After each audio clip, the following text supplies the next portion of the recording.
We are on chapter 11 of Matilda. This one's called Bruce Bogtrotter and the Cake. "How can she get away with it?" Lavender said to Matilda. "Surely the children go home and tell their mothers and fathers. I know my father would raise a terrific stink if I told him the headmistress had grabbed me by the hair and slung me over the playground fence."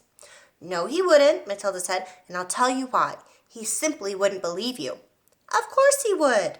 "He wouldn't," Matilda said, "and the reason is obvious. Your story would sound too ridiculous to be believed, and that is the Trunchbull's great secret." "What is?" Lavender asked.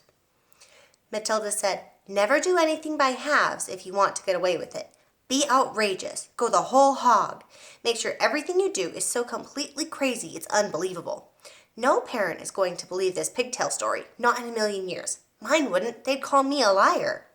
"In that case," Lavender said, "Amanda's mother isn't going to cut her pigtails off." "No, she isn't," Matilda said. "Amanda will do it herself. You see if she doesn't." "Do you think she's mad?" Lavender asked. "Who?" "The Trunchbull."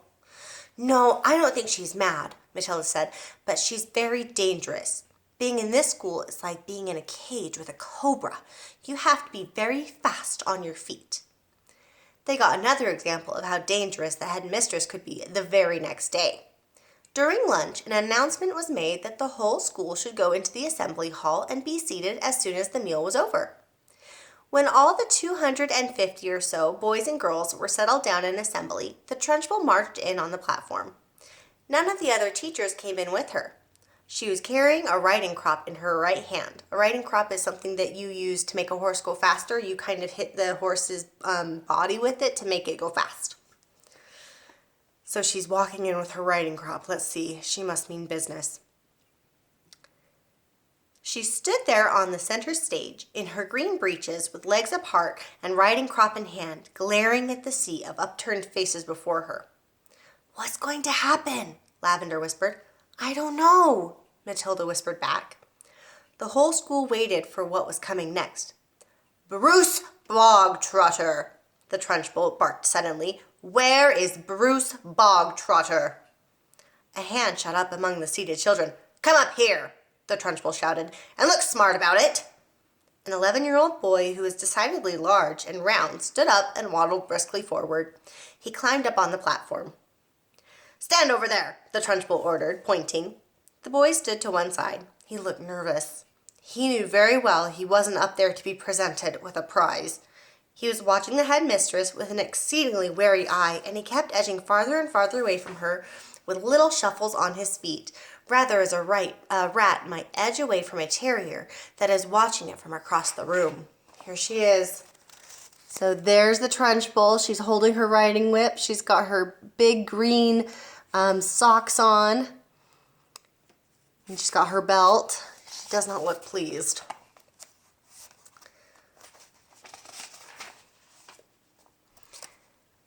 His plump, flabby face had turned gray with fearful apprehension. His stockings hung about his ankles. "This clot," boomed the headmistress, pointing the riding crop at him like a rapier. "This blackhead, this foul carbuncle, this poisonous pustule that you see before you is none other than a disgusting criminal, a denizen of the underworld, a member of the mafia." "Who, me?" Bruce Bogtrotter said, looking genuinely puzzled. "A thief," the Trunchbull screamed, "a crook, a pirate, a brigand, a rustler." "Steady on," the boy said. "I mean, dash it all, headmistress." "Do you deny it, you miserable little gumboil? Do you plead not guilty?" "I don't know what you're talking about," the boy said, more puzzled than ever. "I'll tell you what I'm talking about, you supprating little blister," the Trunchbull shouted. "Yesterday morning during break, you sneaked like a serpent into the kitchen and stole a slice of my private chocolate cake from my tea tray. That tray had just been prepared for me personally by the cook. It was my morning snack. And as for the cake, it was my own private stock.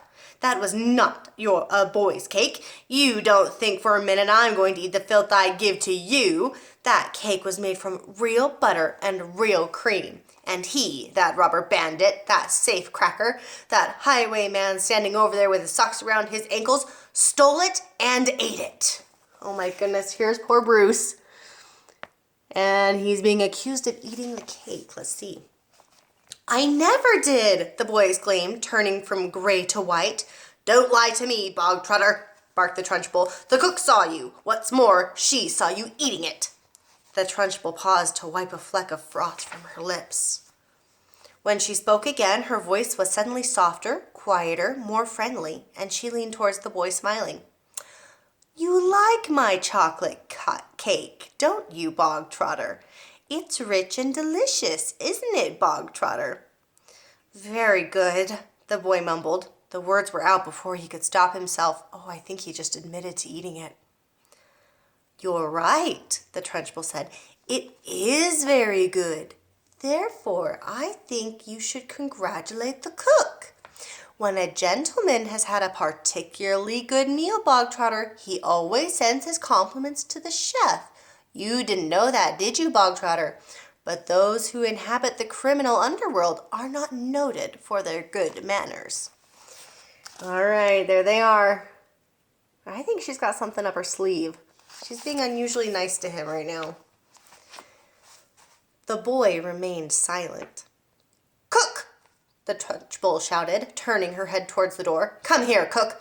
Bog Trotter wishes to tell you how good your chocolate cake is.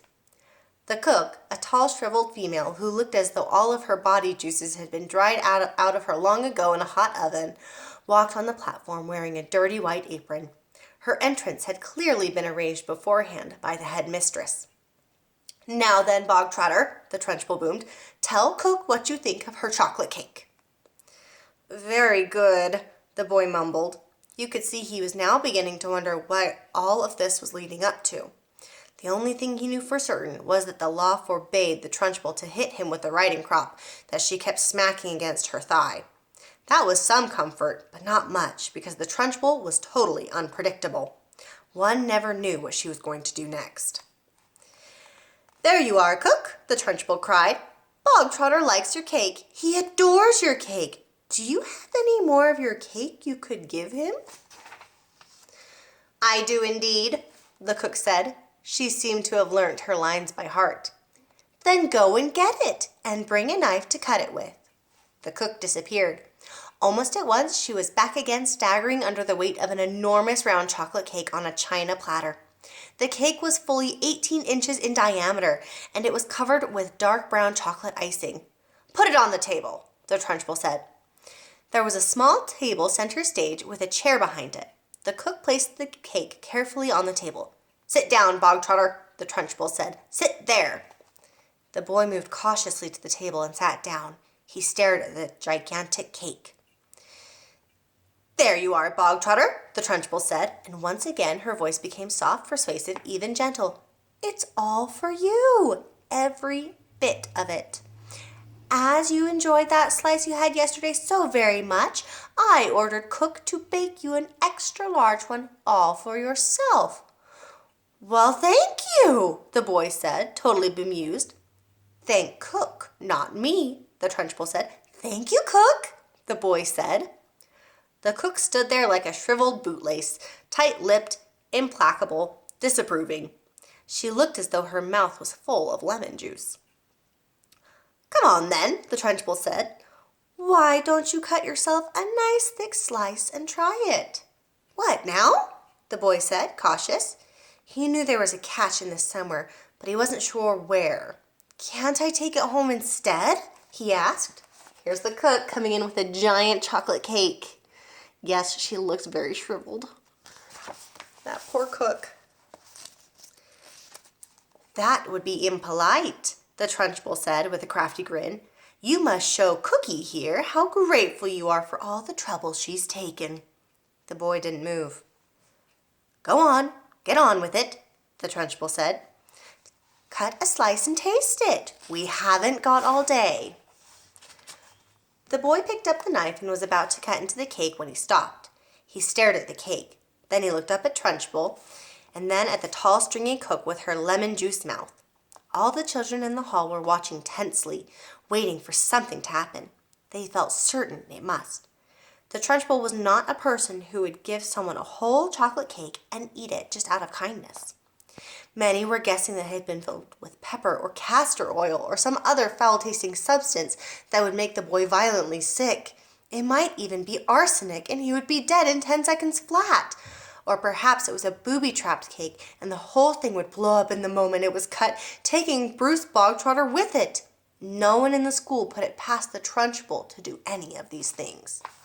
Here he is. He hasn't eaten the cake yet. He is pretty suspicious of it. They're watching him. Let's see what he does. "I don't want to eat it," the boy said. "Taste it, you little brat," the Trunchbull said. "You're insulting the cook." Very gingerly, the boy began to cut a thin slice of the vast cake. Then he levered the slice out. Then he put the knife down and took the sticky thing in his fingers and started very slowly to eat it. "It's good, isn't it?" the Trunchbull asked. "Very good," the boy said, chewing and swallowing. He finished the slice. "Have another," the Trunchbull said. "That's enough, thank you," the boy murmured. "I said have another," the Trunchbull said, and now there was an altogether sharper edge to her voice. "Eat another slice. Do as you are told." "I don't want another slice," the boy said. Suddenly the Trunchbull exploded. "Eat!" she shouted, banging her thigh with the riding crop. "If I tell you to eat, you will eat. You wanted cake, you stole cake, and now you've got cake. What's more, you're going to eat it. You do not leave this platform, and nobody leaves this hall until you have eaten the entire cake that is sitting there in front of you. Do I make myself clear, Bogtrotter? Do you get my meaning?" The boy looked down at Trunchbull. Then he looked down at the enormous cake. "Eat, eat, eat!" the Trunchbull was yelling. Very slowly, the boy cut himself another slice and began to eat it. Matilda was fascinated. "Do you think he can do it?" she whispered to Lavender. "No," Lavender whispered back. "It's impossible. He'd be sick before he got halfway through." The boy kept going. When he had finished the second slice, he looked at the Trunchbull, hesitating. "Eat!" she shouted. "Greedy little thieves who like to eat cake must have cake. Eat faster, boy, eat faster. We don't want to be here all day. And don't stop like you're doing now. Next time you stop before it's all finished, you'll go straight into the chokey, and I shall lock the door and throw the key down the well." The boy cut a third slice and started to eat it. He finished this one quicker than the other two, and when that was done, he immediately picked up the knife and cut into the next slice. In some peculiar way, he seemed to be getting into his stride. Matilda, watching closely, saw no signs of distress in the boy yet. If anything, he seemed to be gathering confidence as he went along. "He's doing well," she whispered to Lavender. "He'll be sick soon," Lavender whispered back. "It's going to be horrid." When Bruce Bogtrotter had eaten his way through half of the entire enormous cake, he paused for just a couple of seconds and took several deep breaths. The Trunchbull stood with hands on hips, glaring at him. "Get on with it," she shouted. "Eat it up." Suddenly, the boy let out a gigantic belch, which rolled around the assembly hall like thunder. Many of the audience began to giggle. "Silence!" shouted the Trunchbull. Here he is. In this picture, he's about a fourth of the way through the cake. But we know by now he's about halfway through. The boy cut himself another thick slice and started eating it fast. There were still no signs of flagging or giving up. He certainly did not look as though he was about to stop and cry out, I can't eat anymore. I'm going to be sick." He was still in there running. And now a subtle change was coming over the 250 watching children in the audience.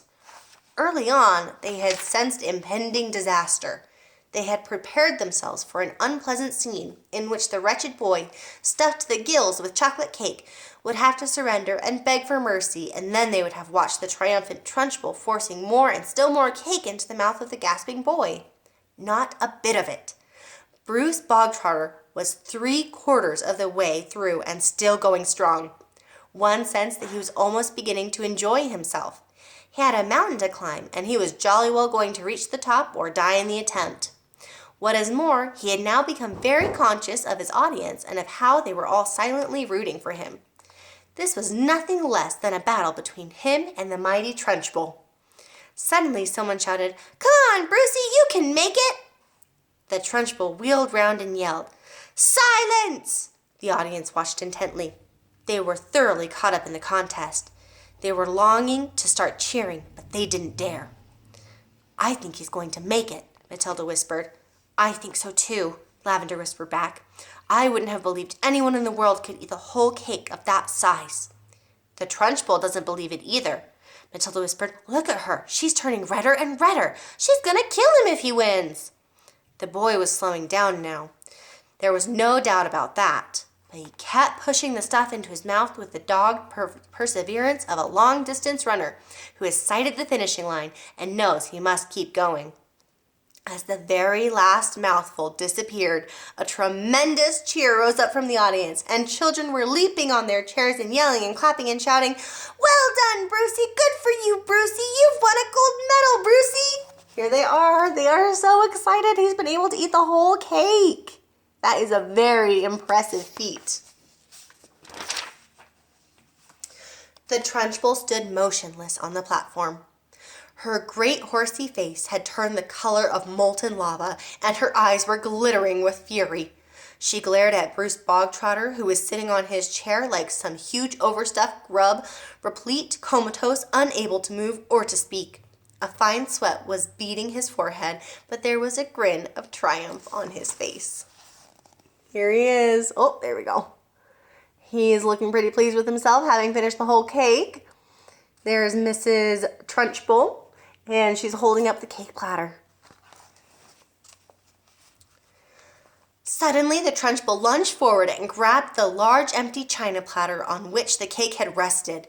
She raised it high in the air and brought it down with a crash right on the top of the wretched Bruce Bogtrotter's head, and pieces flew all over the platform. The boy was by now so full of cake that he was like a sack full of wet cement, and you couldn't have hurt him with a sledgehammer. He simply shook his head a few times and went on grinning. "Go to blazes!" screamed the Trunchbull, and she marched off the platform, followed closely by the cook.